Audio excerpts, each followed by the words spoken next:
Do it. Do it. Let's do it. Do it. Do it. Do it. My sweetie, do it. Okay. Do it.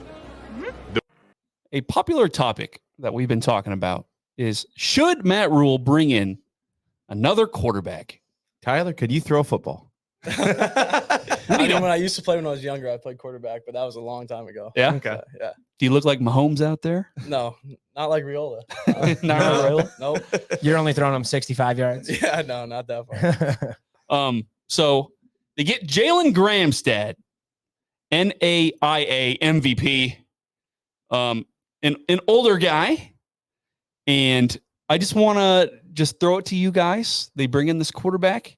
You're like, what does it mean for the quarterback room? Like, what are you thinking? I got that easily. Go on. You remember how last week and the week prior we were talking about Heinrich Harburg?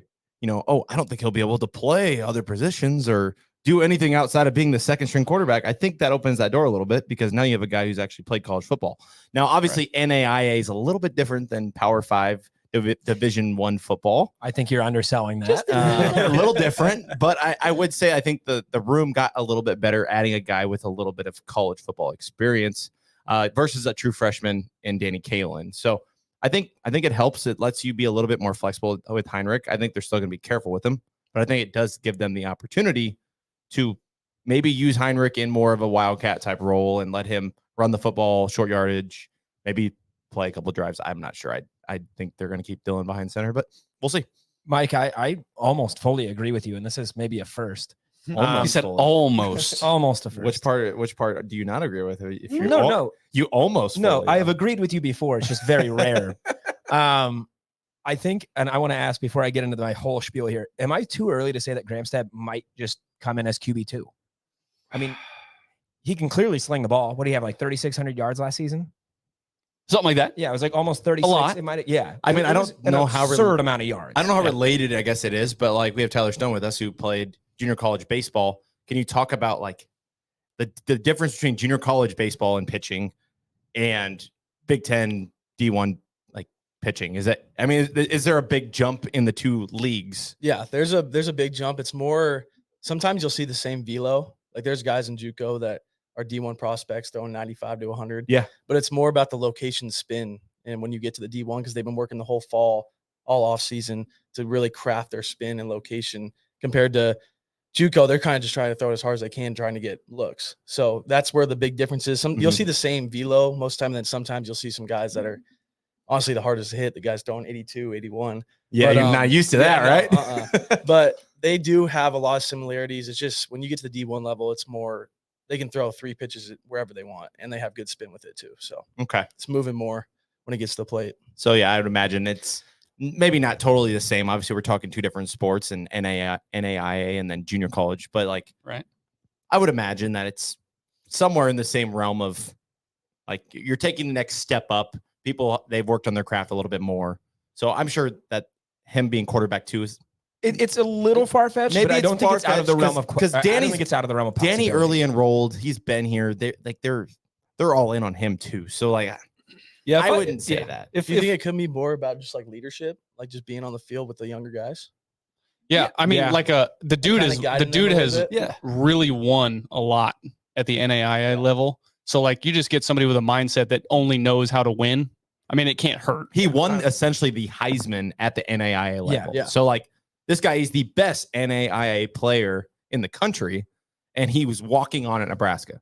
I'm sure NIL will take care of him, but he is walking on his own dime to play quarterback at Nebraska. Well, to essentially be a backup at Nebraska. Mm-hmm. So quick fact check on myself. It was not 3,600 yards. It was 3,400 this last season. Still an absurd amount of yards. But I do have to, unfortunately, walk back a take that I have been adamant on for weeks. Oh, yeah? I had that in my notes. I was going to throw it to you and be like, you and your little Kalen. Yeah, you knew this was coming. I don't see Danny Kalen getting his 4 games now, unless we just have a lot of games that we're either walking away, which is my preferred option, or we're getting walked away. You see this guy's, hey, just hold on a second. I don't see it. Pie on his face. There's just one little change to the roster. Just one little change. And he goes and changes his whole philosophy. Little just change? a little. Hey, some girl just hawk to it on your face. Wishy-washy fuck. You wishy-washy boy. Wishy-washy. No principles. He lacks principles. MVP here. I thought that was a hill you were going to die on. No. And you I'm- whimpered out with your I'm- tail between your legs I'm just a- because of one small change. That's not small. You got not a small hot change. to it Of on your course, face. I am being Yeah. I don't. okay. We like, got to put again, a cap. We got to put a cap on the Hawk Tua. Yeah. How many? Anyway, How many am I That was I don't like know. 2 or 3. That's the new 30 back door. It's the new Yeah, back over door. social media now. It's crazy.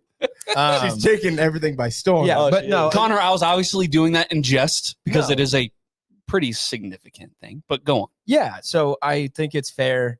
Like looking at the quarterback room prior to this, I thought, getting Kalen in 4 games was reasonable. Now, I mean, Heinrich Harburg is still going to play QB at some point this season. Let's not act like he's not going to. He's probably not going to start games, but he's going to play. And I think it's just going to leave less snaps out there for Kalen. So, yeah, I don't think he's going to get his 4 games now. We love that. We love to hear that. But yeah, just to your question, I think if the depth chart was released, it would still be Mahomes, baby Mahomes 1, and then Harburg 2. I still think it would be that. But yeah, it's just when we had this discussion about the quarterbacks, But who do right? you have as 3? What's that? Who do you have as 3? Who do you think? I think it would be Graham Stat. Okay. Yeah. I'm just checking. Yeah. Like, Yeah. And I should have made that clear. see, I kind of still think that Danny Kalen? Kalen's 3. And look, your point about He hasn't done anything. He hasn't practiced. He doesn't No, know I the know. playbook. Like, yeah, I don't know. I just which would kind of back up Tyler's point about, is this just kind of a leadership depth coaching kinda thing. Like wants to get into coaching he later. wants to, right. Yeah. That's kind of the thing is Yeah. you hear about he wants to get into coaching and all that. But when we kept talking about, are they going to add a quarterback? Just who would want to take on this kind of role unless you were like, all right, I have zero ego. I have zero expectation of playing, really. There's not that many quarterbacks out there. Unless you're a NAIA quarterback who grew up a Nebraska fan, like you take a picture in the middle of Memorial Stadium as a little kid, like this tall in your Nebraska garb. Like, Isn't that- yeah, it's going to be isn't that him. just perfect? It's perfect. Tyler, somebody. So Will Bolt brings in a guy that plays first base, just out of the blue. Are you big Hey, Nebraska fan growing up, transfers in? How do you feel? Like, is it like gloves on, or is it like, all right, time to go to work? Like, how would you feel if you were in this situation in baseball and somebody they bring in somebody that is essentially there to play the same position as you? He has good numbers coming out of whatever league he was in. How do you feel about that? Is it like, okay, I'm going to learn how to play outfield? Is it? No, I mean, for me, at least, especially coming here, everywhere I've gone to, it's always a dogfight. I love Okay. my teammates. I love every single one of them. But when it gets to who's going to be the starting guy, it's a dogfight for all aspects of the game. So it just gets work, and you're not going to outbeat me. That's kind of what I think. In my mind. Junkyard So, dog. yeah. dude, when it gets between the lines, Oh, they yeah. no friends. Yeah, especially when we have those inter squads in the fall. Yeah, there's very unfriendly games. So They're not Yeah. personal. It's Yeah, just, it's nothing personal. Yeah. you know, I would, and I know we're gonna get to baseball a lot here Yeah. soon, but like you could probably make the case that those type of games they probably make a difference later in the season Oh, 100%. when you've been talking shit to that guy, or Mhm. you've made a bond that you can't break because he's been your enemy, he's been your friend, he's Yeah. been your brother. Like, it's all like you've been through it all. Exactly. Like one guy, Case Sanderson, had a crazy year as a freshman. Yeah. He definitely got a lot of banner in the beginning and all that, and got pushed during inter squads and all that, and came out with an insane season. So that kind of stuff, that competitiveness, really translate when we get to season, because it just makes you not want to lose even more. Yeah. How hard do those inner squads drive you when you're competing against like the guys that you've known? Oh, it's like once you get in the box and you're hitting against someone that you like great friends with off the field, it's almost like you're like biting at the mouth, wanting to either take them deep. Middle's open, or Oh yeah, like crazy. it's Yeah. the extra juice, man. Exactly. It's Extra just juice. something that fuels you when you get in there. You just want to barrel up something 100 plus. Just yeah. Well, so you can talk shit. Oh yeah, later. you get in the locker room after, and you can tell them what you did after. So Yeah, there you go. Yeah. Hey, speaking of competition, kicker Oh, bringing in. they brought in another kicker. They brought in another kicker. Huh? The junior college ranks. Yeah, Yeah. John. I think Iowa Western John as well. Hole, yeah, Iowa from Western? Iowa Yes. Western. Yeah. Some IDub love coming to Nebraska Freaking A, to man. bring in some help. Maybe second team All Big Ten kicker. Who knows? Yeah. What's in that water in CB, man? Dude, I'm Jeez, that telling dirty you, water. It's not good. It's not good at all. It's not good. I of course, it's been another talking point about us is the concern with special teams and how it kind of felt. I don't want to be mean, but I had said like a few weeks ago, it's like, nah, listen, 30, Alvano, 30 is your guy, and you're going to have to ride with him come hell or high water, and they bring in another kicker, and it was kind of a surprise. Well, I'm like, damn, maybe he's just not practicing very well. I mean, is it a surprise? I think you are in the situation where you are going to win games and you are not in the business of losing games anymore. And if your kicker is a detriment to the team, you're going to give him an opportunity. But if he's a detriment to the team, you have someone to replace him. I heard today on the radio show that they brought up Camden Cook. Yeah. Sam Cook's son. He's a legacy player. They said if Buschini struggles, Camden Cook will be starting at punter this year as a true freshman. Like, to me, I'm like, maybe they do know what they're doing as special teams. Yeah. If you got guys that are veteran guys, and like, I know Alvano's not a veteran, but he did start last year. If you have guys that are getting surpassed by new additions, then maybe they do give a shit. Hey, best man plays. Yeah. Best man plays. I don't care who you are. I don't care how long you've been here. Well, and it's just, I think special teams is just kind of a little different than the other positions. Kickers are people too, all that, stuff. But it's just one of those positions where if you're making kicks, you're going to play. If you are pinning your opponent deep, you're going to play. Like, there's no extra stuff. It's just, there's not a lot of fluff there. Either you're doing it or you're not doing it. And if you're not doing it, I hope I have somebody to replace you, because if I don't, then I'm kind of fucked. And I'm not going to win my 10 games this year that people are predicting. Well, I don't think Crazily. if Camden Cook is kicking the ball 60 yards, if he's punting the ball 60 yards, I'm sorry, Buschini's never going to punt a football at Nebraska again. I'm sorry. Hey, that's somebody's dad you're talking about. I don't care. Like, we're in the business of winning football games, guys. Like, that's what it comes down to. It's fair. Well, Yeah. and that's like, again, why I think it's not all that big of a surprise that we bring in another kicker. What's the title of the series? Chasing 3? Chasing 3. We're not getting 3 right now. We're not getting it. Sometimes we get it. Yeah, Just not sometimes it's not good enough. Consistently. How many times did we get 3? You said you went to a handful of football games last year.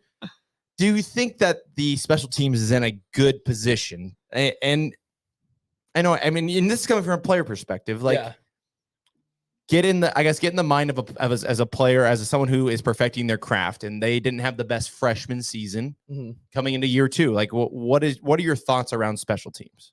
I kind of left after the first half every time. So Where did you go? What were you doing? To the bars. Just kind of left. He went to practice. He went to the batting I went to cage. go hit, actually. Oh, yeah, there you go. I figured. Yeah. Good boy. But from what I saw, I mean, there was nothing crazy. What I saw the most was we just couldn't score. It just felt like we'd be down, and then we had to, score to bring us back in, and just could never, or if we were up, we could never just nail the coffin, never put them out. It felt like offense was just pulling teeth. Yeah. The whole year. And that's why he said, "Choo choo, Dylan Raiola." Right? Choo choo. I'm on the Dylan. Raiola Did he train. say He's on the 100%. train, baby. choo I am. choo Dylan Raiola? 100%. Listen, they also want to bring. This will be probably the last football thing. They might bring in a new cornerback as well. Another position that we have talked about. LeBron James' son is coming to Nebraska. LeBron James' son? Yeah, Bronny James. Why are you saying that? So that corner from USC, he was an actor in LA, and he played Bronny James in Space Jam 2. I did not know that. Fun Did he fact. really? Yes. Wow, I did not know. Yes. So Actually, that what? is That's that is crazy. why he was in the transfer portal to begin with. He started at USC his freshman year. He got benched his sophomore year, and then he went and focused on his acting career. And now he's in the portal and he wants to play football. Oh, okay. So Sierra Wright. look him up. Bronny James. That's his name. Yeah. So hey, just another position that we talked about that it's like, well, I don't really know what it's going to be. And he's coming from USC where, Mike, you kind of jabbed at him last week saying that they couldn't even cover a cough last year. They couldn't, but he wasn't there. He left. He was acting. So He was yeah, How do we feel about that? I don't know. It doesn't make me He's feel got good. ambitions, man. He's got. I mean, he's got talent. Bruh, put the script down, read the playbook. I'll tell You you. know what I'm saying? How about this? We don't even tell him he's playing football. It's his new role, and we just need you to act as a competent corner. That's You're your new like- role. Like you're our stunt guy. So just Just intercept footballs. Yeah. put your head in there and just freaking really use that helmet. Okay.